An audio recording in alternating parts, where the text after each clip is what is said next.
Hello दोस्तों, आपका improve learning with Aditya channel में बहुत बहुत स्वागत है।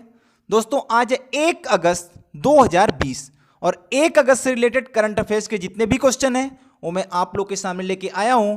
तो अगर ये वीडियो आप लोगों को पसंद आती है तो इसे लाइक करके अपने दोस्तों में ज़्यादा से ज़्यादा शेयर कीजिएगा और अगर आप लोग इस चैनल पर नए हैं तो इसे सब्सक्राइब करके बेल नोटिफिकेशन ऑन कर लीजिएगा।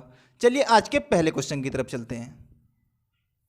हमारा पहला क्वेश्चन है कि प्रधानमंत्री नरेंद्र मोदी ने अभी हाल ही में किस देश के नए सुप्रीम कोर्ट भवन का उद्घाटन किया है।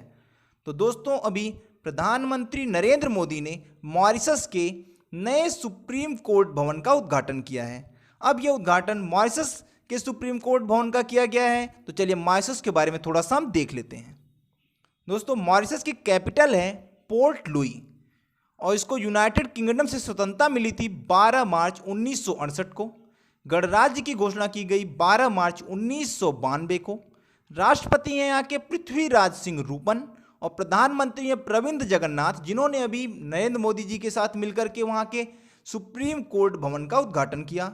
वहाँ की करेंसी है मॉरिशियाई रुपया और वहाँ का 1 रुपया भारत के 2 रुपये के बराबर है। साथ ही दोस्तों बात करें तो वहाँ पे लगभग 51% हिंदू हैं, 31% ईसाई हैं और 12% के आसपास वहाँ पर मुस्लिम लोग रहते हैं। दोस्तों वहाँ पर भारतीय संस्कृति हमें देखने को मिल जाती है मॉरिशस में, क्योंकि अंग्रेजों के समय में जो भारतीयों को सजा के रूप में वो एक पहले वीरान टापू था, तो वहाँ पर भेज दिया जाता था, जहाँ पर भारतीयों ने मिलकर एक देश का निर्माण कर लिया। दोस्तों बात करें तो ये प्राकृतिक रूप से बहुत ही खूबसूरत देश है। इस देश की जो टोटल जीडीपी है वो यहाँ के टूरिस्ट पर ही निर्भर है। दोस्तों ये बात करें यहाँ के प्रति व्यक्ति आय की, तो वो भारत की जो प्रति व्यक्ति आय है उसका 3 गुना है, जबकि यहाँ पर कोई भी खनिज पदार्थ नहीं पाया जाता है। तो इसका जो टोटल जो आय है, जो जीडीपी है, उसका सोर्स है वहाँ का टूरिज्म। दोस्तों वहाँ पर जो जिस चीज़ की खेती की जाती है उसमें सबसे ज़्यादा जो फसलें बोई जाती हैं उसमें है आलू और गन्ना। हमारा अगला क्वेश्चन है कि भी दिल्ली सरकार ने डीजल पर वैल्यू एडेड टैक्स घटाकर कितना कर दिया है। तो दोस्तों अभी दिल्ली सरकार ने डीजल पर वैल्यू एडेड टैक्स घटाकर कर दिया है 16.75%। अब इससे क्या होगा, जो वहाँ के पेट्रोलियम उत्पाद होंगे उनकी कीमतों में कमी आएगी। अच्छा, अब ये कमी की गई है वैल्यू एडेड टैक्स में दिल्ली गवर्नमेंट द्वारा। तो चलिए दिल्ली गवर्नमेंट के बारे में थोड़ा सा हम दिल्ली के बारे में देख लेते हैं। दोस्तों दिल्ली के मुख्यमंत्री हैं अरविंद केजरीवाल, उप मुख्यमंत्री है मनीष सिसोदिया, उपराज्यपाल है अनिल बैजल। और दोस्तों अभी दिल्ली के जो मुख्यमंत्री केजरीवाल हैं, इन्होंने अभी साप्ताहिक बाजारों को खोलने की आदेश दिए थे, जिसको अभी वहाँ के उपराज्यपाल अनिल बैजल ने पलट दिया, अर्थात उन्होंने साप्ताहिक बाजारों की बंदी के आदेश दे दिए। हमारा अगला क्वेश्चन है कि पहला 2020 अंडर 19 वुमेन वर्ल्ड कप की मेजबानी कौन सा देश करेगा। तो दोस्तों इसकी मेजबानी करेगा बांग्लादेश। ये पहला अंडर 19 वुमेन वर्ल्ड कप होगा जो कि 2021 में होगा और उसकी मेजबानी करेगा बांग्लादेश। तो चलिए बांग्लादेश के बारे में थोड़ा सा हम देख लेते हैं। बांग्लादेश की कैपिटल है ढाका, राष्ट्रपति हैं अब्दुल हामिद, प्रधानमंत्री हैं शेख हसीना, करेंसी है वहाँ की टका। और अभी अंडर 19 वर्ल्ड कप जो हुआ था 2019 में, उसे भी बांग्लादेश ने जीता था इंडिया को हरा के। और बांग्लादेश जो वो पश्चिम बंगाल, असम, मेघालय, त्रिपुरा और मिजोरम के साथ अपनी सीमाएं बनाता है। अब बात करते हैं आईसीसी की। तो आईसीसी का पूरा नाम है इंटरनेशनल क्रिकेट काउंसिल, अर्थात अंतर्राष्ट्रीय क्रिकेट परिषद। इसकी स्थापना की गई थी 15 जून 1909 को। इसका हेडक्वार्टर है दुबई, जो कि संयुक्त अरब अमीरात में है। इसके अंतरिम चेयरमैन है इमरान ख्वाजा। मैं अंतरिम चेयरमैन दोस्तों इसलिए बोल रहा हूँ क्योंकि जो इसके चेयरमैन थे आईसीसी के शशांक मनोहर, उन्होंने हाल ही में अभी इस्तीफा दे दिया है। तो कार्यकारी चेयरमैन जो है वो फिलहाल में इमरान ख्वाजा हैं और उसके सीईओ हैं मनु साहनी। हमारा अगला क्वेश्चन है कि अभी किस देश ने वेस्टइंडीज को हराकर फाइनल विजडन ट्रॉफी जीती है। तो दोस्तों अभी इंग्लैंड ने वेस्टइंडीज को हराकर ये विजडन ट्रॉफी का फाइनल जीता है। अब हम बात करते हैं इंग्लैंड की। तो दोस्तों इंग्लैंड की कैपिटल है लंदन, महारानी है एलिजाबेथ द्वितीय, प्रधानमंत्री हैं बोरिस जॉनसन, विधानमंडल दोस्तों जो यूनाइटेड किंगडम की संसद है वही इंग्लैंड की भी है। और दोस्तों करेंसी है पाउंड स्टर्लिंग। 2019 का जो पुरुष विश्व कप था वो इंग्लैंड ने जीता था। जो क्रिकेट के 50-50 ओवर का जो एकमात्र क्रिकेट वर्ल्ड कप है जिसे इंग्लैंड ने जीता है। दोस्तों इंग्लैंड ने ही क्रिकेट की शुरुआत की थी, लेकिन अब तक वो एक भी वर्ल्ड कप नहीं जीत पाया था। तो 2019 का जो वर्ल्ड कप था वो पहली बार इंग्लैंड ने जीता। हमारा अगला क्वेश्चन है कि किस देश की सरकार ने गूगल और फेसबुक जैसी कंपनियों को न्यूज़ दिखाने के लिए भुगतान करना जरूरी कर दिया है। दोस्तों अभी ऑस्ट्रेलिया की गवर्नमेंट ने गूगल और फेसबुक जैसी कंपनियों को न्यूज़ दिखाने के लिए भुगतान करना जरूरी कर दिया गया है। अब दोस्तों क्या है, आप देखते हैं कि जो फेसबुक और गूगल आप यूज़ करते हैं तो उसमें न्यूज़ आने लगता है, फेसबुक न्यूज़, गूगल न्यूज़। तो अब क्या कर दिया ऑस्ट्रेलिया गवर्नमेंट ने कि गूगल और फेसबुक को बोल दिया कि आपको न्यूज़ दिखाने का भी चार्ज लगेगा, आपको पैसा देना पड़ेगा गवर्नमेंट को। अब हम बात करते हैं ऑस्ट्रेलिया की। ऑस्ट्रेलिया की कैपिटल है कैनबरा, प्रधानमंत्री है स्कॉट मॉरिसन, करेंसी है ऑस्ट्रेलियाई डॉलर, और यह दुनिया का सबसे छोटा महाद्वीप है तथा सबसे बड़ा द्वीप है जो कि हिंद महासागर तथा प्रशांत महासागर से घिरा हुआ है। और यह देश दोस्तों दक्षिणी गोलार्ध में स्थित है। यहाँ की कुल पॉपुलेशन 2.5 करोड़ है, जितना कि भारत की ट्रेन एक दिन में लोगों को एक स्थान से दूसरे स्थान तक पहुँचा देती है। दोस्तों यहाँ के 70% से भी अधिक लोग किसी न किसी खेल में इन्वॉल्व रहते हैं, जिसकी वजह से इसे खेलों का देश भी कहते हैं। हमारा अगला क्वेश्चन है कि अभी प्रधानमंत्री मोदी के नए निजी सचिव के रूप में किसे नियुक्त किया गया है। तो दोस्तों अभी जो पिक्चर में दिखाई दे रहे हैं ये हैं हार्दिक सतीश चंद्र शाह, और इन्हें ही अभी प्रधानमंत्री मोदी के नए निजी सचिव के रूप में नियुक्त किया गया है।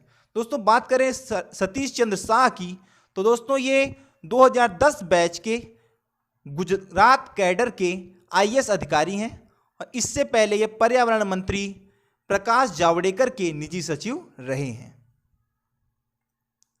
हमारा अगला क्वेश्चन है कि भारतीय मूल की किस लेखिका को उनकी पुस्तक बर्न्ड शुगर के लिए बुकर पुरस्कार की सूची में शामिल किया गया है। तो दोस्तों ये जो पिक्चर में दिखाई दे रही हैं ये है अवनी दोषी, और इनकी ही पुस्तक अभी बर्न्ड शुगर के लिए इन्हें बुकर पुरस्कार की सूची में शामिल किया गया है। हमारा अगला क्वेश्चन है कि भारत के किस शहर में सीवर मैनहोल की सफाई करने के लिए रोबोट बैंडीकूट का उपयोग किया जाएगा। तो दोस्तों भारत के गुवाहाटी शहर में अभी इस रोबोट बैंडीकूट का उपयोग सीवर मैनहोल की सफाई करने के लिए किया जाएगा। चलिए इसके बारे में थोड़ा सा देख लेते हैं। तो जो बैंडीकूट नाम का ये रोबोट है इसको गुवाहाटी नगर निगम द्वारा खरीदा गया है, जिसका उद्घाटन गुवाहाटी विकास विभाग मंत्री सिद्धार्थ भट्टाचार्य ने किया है। दोस्तों ये क्या करेगा कि जो भूमिगत नालियां हैं उनसे कीचड़ को निकालने का काम करेगा। और दोस्तों इसको विकसित किया गया है मेक इन इंडिया पहल के तहत, और विकसित किया है इसे इंडिया ऑयल कॉरपोरेशन ने। दोस्तों इससे पहले गुरुग्राम को भी इसी तरह का एक सफाई करने वाला रोबोट प्रदान किया गया था, जिसे कि केरल के औद्योगिक संस्थान ने बनाया था। अब बात करते हैं हम असम की। तो असम की कैपिटल है दिसपुर, मुख्यमंत्री हैं सर्बानंद सोनोवाल, राज्यपाल हैं जगदीश मुखी। असम भारत का पहला ऐसा राज्य है जहां AFSPA अर्थात armed forces special power act लगाया गया था। असम में कुल 34.2% मुस्लिम आबादी है, और यह संख्या किसी भी और मुस्लिम राज्य से बहुत ज्यादा है, गैर मुस्लिम राज्य। असम दुनिया की दूसरी ऐसी जगह है दोस्तों जहां पर पेट्रोलियम की खोज हुई थी। यहां पर काजीरंगा नेशनल पार्क था, मानस वाइल्ड लाइफ सेंचुरी है जो कि यूनेस्को की विश्व धरोहर सूची में शामिल है। दोस्तों फिलहाल की बात करें तो जो काजीरंगा नेशनल उद्यान है वो बाढ़ की वजह से उसके अधिकतर जो पार्ट हैं वो क्षतिग्रस्त हो गए हैं। दोस्तों जो काजीरंगा नेशनल पार्क है वो एक सींग वाले गैंडे के लिए प्रसिद्ध है, और ब्रह्मपुत्र नदी जब असम से होकर गुजरती है तो उसकी चौड़ाई लगभग 10 किलोमीटर बढ़ जाती है। दोस्तों हमारा अगला क्वेश्चन है कि अभी किस राज्य सरकार ने 1 सितंबर से धार्मिक स्थलों को खोलने की घोषणा की है। तो दोस्तों राजस्थान गवर्नमेंट ने 1 सितंबर से धार्मिक स्थलों को खोलने की घोषणा की है। अब यह घोषणा राजस्थान गवर्नमेंट द्वारा की गई है, तो चलिए राजस्थान के बारे में थोड़ा सा हम देख लेते हैं। दोस्तों राजस्थान की कैपिटल है जयपुर, मुख्यमंत्री हैं अशोक गहलोत, राज्यपाल हैं कलराज मिश्र, उच्च न्यायालय के मुख्य न्यायाधीश हैं इंद्रजीत मोहंती, और अभी हाल ही में राजस्थान में स्माइल ई लर्निंग प्लेटफॉर्म की शुरुआत की गई। दोस्तों क्षेत्रफल की दृष्टि से राजस्थान भारत का सबसे बड़ा राज्य है, लेकिन इससे पहले 2000 से पहले की बात करें तो क्षेत्रफल की दृष्टि से जो सबसे बड़ा राज्य था वो था मध्य प्रदेश। लेकिन 2000 में उससे छत्तीसगढ़ अलग हो गया, जिससे सबसे बड़ा राज्य क्षेत्रफल की दृष्टि से राजस्थान बन गया। लेकिन इसका ज़्यादातर जो हिस्सा है वो रेगिस्तान, जो थार का रेगिस्तान है, उससे ढका हुआ है। दोस्तों राजस्थान को राजाओं की भूमि भी कहते हैं और इसका गठन हुआ था 30 मार्च 1949 को। राजस्थान के साथ सीमा बनाने वाले कुछ राज्यों की बात करें तो उसमें है गुजरात, मध्य प्रदेश, उत्तर प्रदेश, हरियाणा तथा पंजाब। दोस्तों जो राजस्थान की कैपिटल है पिंक सिटी जयपुर, उसे पिंक सिटी के नाम से भी जानते हैं। और माउंट आबू पर्वत राजस्थान में स्थित है। और भारत की एकमात्र खारे पाने वाली नदी जो लूनी है वो भी राजस्थान से होकर ही बहती है।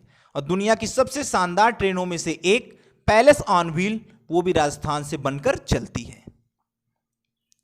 हमारा अगला क्वेश्चन है कि हाल ही में हुए एक सर्वे में दुनिया भर के 3 में से 1 बच्चे के खून में किस रासायनिक तत्व के कारण खतरा है।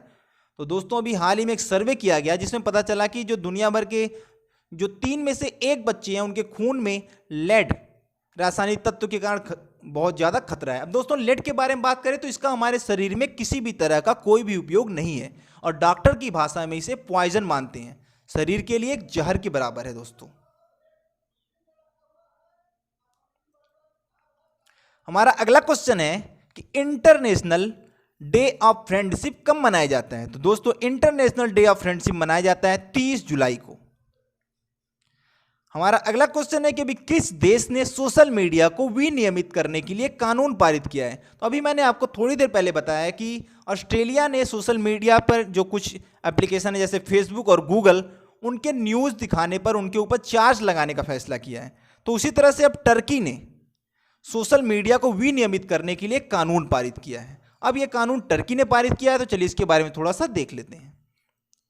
दोस्तों टर्की की कैपिटल है अंकारा, राष्ट्रपति है रिसेप तैयब इर्दोगान, प्रधानमंत्री है बिन अली यल्दरम और करेंसी है न्यू टर्किश लीरा। हमारा अगला क्वेश्चन है कि हाल ही में भी नीति आयोग की एस्पिरेशनल डिस्ट्रिक्ट्स 2020 की डेल्टा रैंकिंग में छत्तीसगढ़ का कौन सा शहर टॉप पर रहा है।